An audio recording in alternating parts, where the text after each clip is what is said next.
this video because I bought a bore sight for my crossbow. It came in this package. It's got a set of instructions on how to use it on the back, and I figured I'd just take this opportunity to tell you about my crossbow that I hunt with. Me and my wife deer hunt, but we deer hunt with bows because I have a neck injury and can't shoot a rifle or a shotgun or anything because it hurts so bad.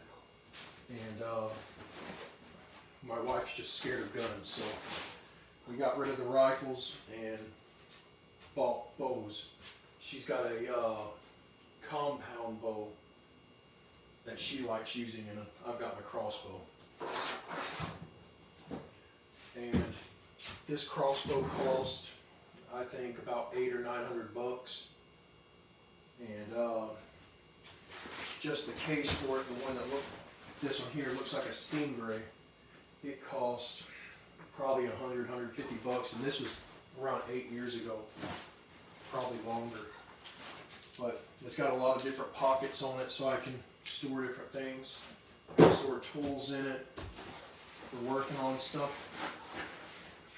I can work on my bow with the tools. I can work on my arrows. I have the cocking mechanism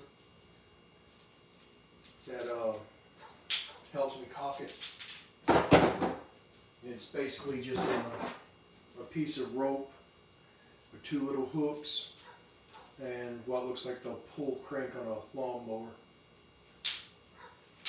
And my crossbow is 160 pound on draw. And I'm going to show you how this works. So the instructions said just kind of put it on the bar here. Take it. Press the little on button if I can find it. And you can look through the scope and line it up with the sights. And that'll basically show where the arrow is going to go, and you line it up where you're going to fire it. I'm going to see if I can get that on the camera. Probably not.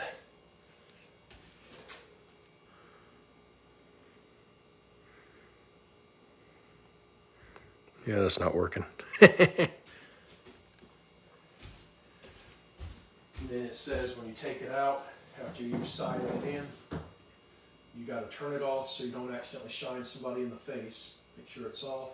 By pressing that little button, just kind of gently pick up the string and gently put it back down. And that's that. And I put a sling on my crossbow.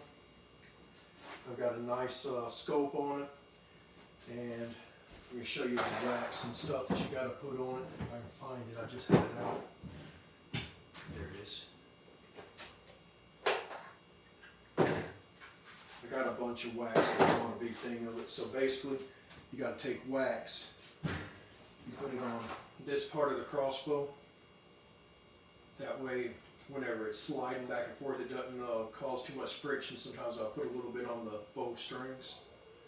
It just prolongs the life of the strings. And what I have is a Parker bow. So these are no longer made. They were discontinued. They're really high quality bows, but since they're discontinued, if I ever break this, it's broke. I can't fix it. So I gotta be very careful with it. Where I used to be pretty rough with it, I'm treating it like a baby now because I'm scared I'm gonna break it. But it's fun to shoot. It's fun to target practice with. But you always got to be safe about it. When you're firing one of these crossbows, you cannot put your fingers up here because this string here, it's going to cut your fingers off. So you put your finger, or you put your hand in the grip like this. Always keep your finger straight and off the trigger until you're ready to fire. It's got a safety for whenever you got to bolt it. And don't point it at anything you don't intend to shoot. And that's about it. When you cock it, you put your foot into the, I don't know if you can see that or not. Put your foot into this little guard here, and then you use the tool to pull up on the string. Little hooks go on either side, it wraps around, and then you pull up like this with both hands. and that's how you cock it. And it's got a 160-pound draw. And I've got accessories and stuff for when I'm target practicing. I know a place that's got an indoor range, and I like going there because I don't lose my arrows. But I like this little doohickey. Basically, when it sticks in the target,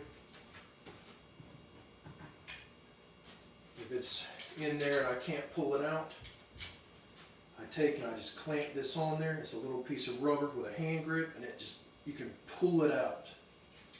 It makes it a lot easier pulling them out. You don't have to have that, but it helps. And with my particular bow, you got to have the special nocks, and they are called capture nocks. That means they look like this. If I use any kind of other nocks with my particular bow, it'll be like dry firing it, that's going to tear it up. And you can see where I've used this a lot. I've done knocked one of the little feather things off. I've got some stuff to replace it because I actually tore up the feathers of a lot of them. I've got these, and I got them about a year ago. I hadn't shot the bow in probably 6 months to a year, so I hadn't had to put it on.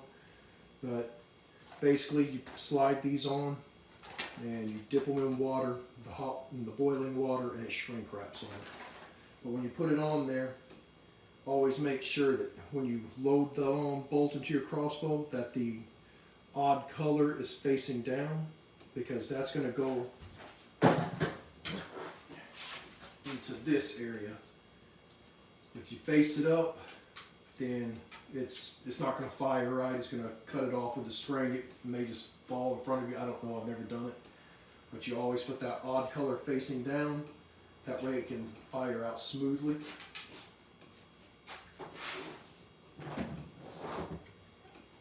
And you got different tips. This is a practice tip. I think you can use it for small game, but it unscrews and goes in and out. It's pretty simple.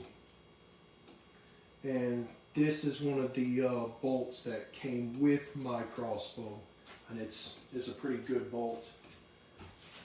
So I'm going to move this to the side and show you some of my other accessories.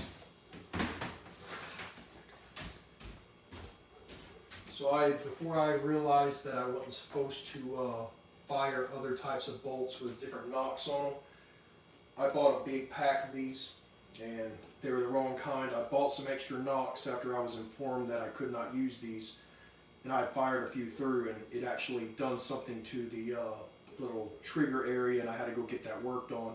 Luckily, they were able to fix it without having to order parts, because obviously they don't make parts anymore for it, so it would have been a really expensive paperweight at that point. But I got bolts that I can't use in my crossbow unless I can find some nocks that'll fit this, and which these are just cheap little aluminum ones that I was using for target practice. I probably lost 6 or 7 of these in like the first couple months I had them. And I bought these little orange things to help with finding them if I lose them. That was a waste of money. Every one of them I've ever lost, that's never helped me find them. I think I've done multiple different colors. Never once have I been able to find one that's been lost in the woods, and that doesn't help. It usually buries pretty far in and just a little bit sticking out anyway. And then if you've got a crossbow cocked, like if you're hunting and you don't want to fire a bolt to lose it, because you're going to have to fire it at nothing at that point, they have these special bolts that's got this big head on it, so you can so you don't have to dry fire. Because if you dry fire, it's going to tear it up. But you shoot this out, it'll hit the ground. It'll usually just stick there. It'll skip. Sometimes if you hit it at the right angle, it'll skip. But you can usually find it because it doesn't bury itself. This little ring here keeps it from burying itself. So I showed you that. Here's a pack of the capture nocks. So that's the type of nocks they are. That's a little 12 pack. That's the brand. And this is what they look like. That right there. So if I lose a nock, if it comes out, I'll have some spares or whatever. If I buy some more bolts, then I'll have some spares to put in them. So I've got some broadheads for hunting. That's for hunting big game. That's another one of those shrink wrap things. Here's another set that I'd never used. I'd got them on sale, so I just bought them. Never used them before, so I don't know if they're any good or not. Which those might, yeah, that's for crossbow. And I got these here. That's just a tackle box bag, so it's easy to organize stuff. Actually, here's the nocks that were in the other crossbow, or in the other bolts. I'm getting tongue twisted. I'll show them to you side by side so you can see the difference. This green one is the one that I was firing sometimes, and that causes it to dry fire. This is the one I'm supposed to be firing. Why they made that design, I don't know, but they did, so it is what it is. We've got some more wax. I got this little thing here that's for, I think that's for putting the knock on and off. I usually just use a little pair of pliers, but this would probably prolong the life of the knock.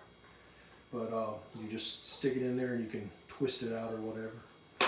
This is for putting the broad heads on the tips of the bolts. I'll show you how that's done. I got some open broad heads in here.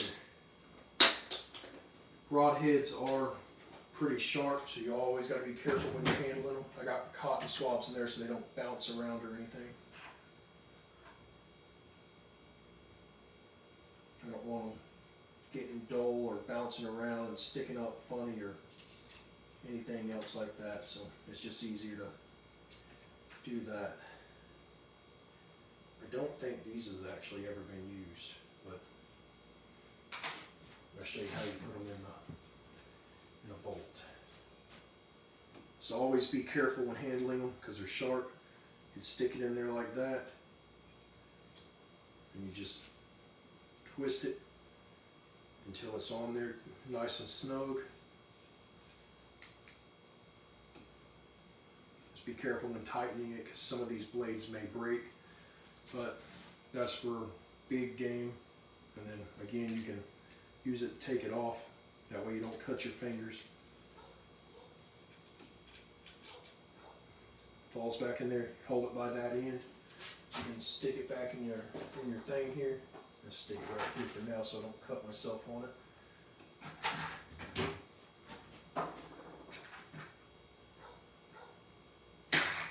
These are for small game, for like rabbit or squirrel, stuff like that. Just little small things that you don't need anything special for, but it'll hit it and it won't do as much damage as the broadhead. Like if you get a rabbit or a squirrel with that broadhead, there's not going to be any meat left.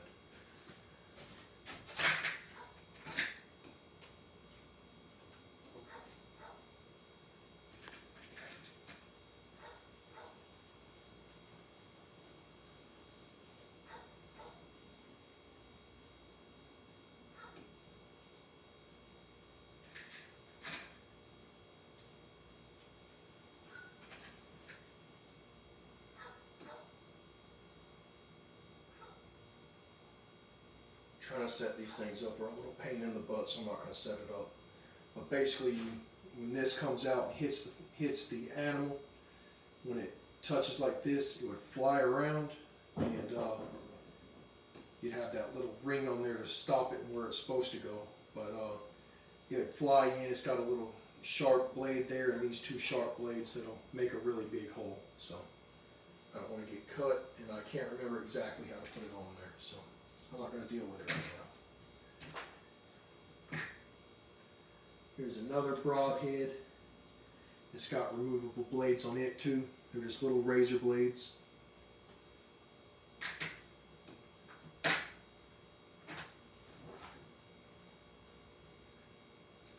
Oh, it looks like the rest of them is just different types of practice tips and small game. I mean, just your standard stuff. That's fletching cement. That's what you would put the fletching on with. So basically the rest of them is just different versions of this. Some of them's a little longer, some of them's fat. But that's about it. I mean, it's a fun thing to do. I mean, if you don't have anything else to do, then you can get out there and just target practice with it. Follow all the safety rules, and I might have missed something because I just decided to do this on just out of the blue. But here's some more little broadheads for small game. I keep some basic tools in case something starts coming loose on my crossbow. I can tighten it up. But if I need to use those for anything, I've got them. Yeah, that's about it. It's fun to play with. You can get good at it fast. I mean, I think it took me all of 20 minutes, 30 minutes to really get the hang of shooting the crossbow. It's fun. It's not something that I would do every day because it is so easy to get used to, and just retrieving the arrow or the bolt, or the crossbow is called a bolt, not an arrow. But and I tear up so many of them whenever I'm firing on my targets. It tears stuff off. I got to replace them, and it can get expensive. So that's why I like using the cheap ones for practice, and then have the more expensive ones for hunting. But I mean, that's just another close-up of my bow. And it did have something here for to put the store bolts, but I didn't like it, so I took it off. I don't even know what I did with it. But I mean, it's really nice. It's basically common sense on safety rules. A lot of the rules are, if you're familiar with firearms, it's a lot of the same concepts. So just be safe with it. Don't point it at anybody. I mean, you got some instructions on here. And if you want to start shooting a crossbow, you don't have to go out and get the most expensive one. You don't got to do like I did, which just wasn't the most expensive, but it was pretty close. It was probably more of the mid-range, but I like it. I'm satisfied with it, and I'm hoping that I can find some other bows that's exactly like this, just for parts. And I've looked online for years after I found out they shut down, and if this breaks, it's going to become a paperweight, but I haven't had any luck finding any of them that's cheap. I'm not going to spend the same price I bought for it brand new or more when it's only going to be a parts bow. There might be something wrong with it, they can't use it, so if they can't use it, all I'm going to use it for is parts, and I'm not paying an arm and a leg for it. So I just continue being easy with this one, and I might get a second one that's not this brand, obviously. Probably just get a little cheaper one just for target practicing, and then just use this one for hunting. But I love it. It's great. When people come over and I show it to them, they always want to use it.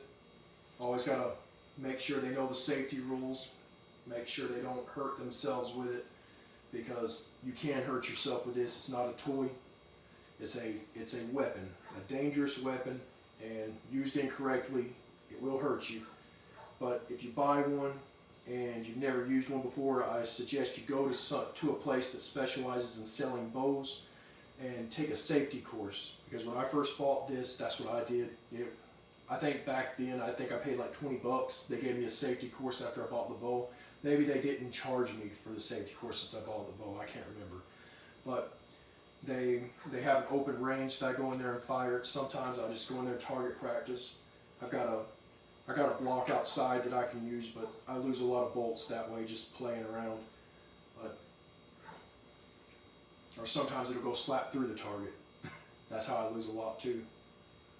But just take a safety course in it, make sure you're handling it properly so you don't hurt yourself. Well, I'm going to end the video now because I'm just rambling. bless.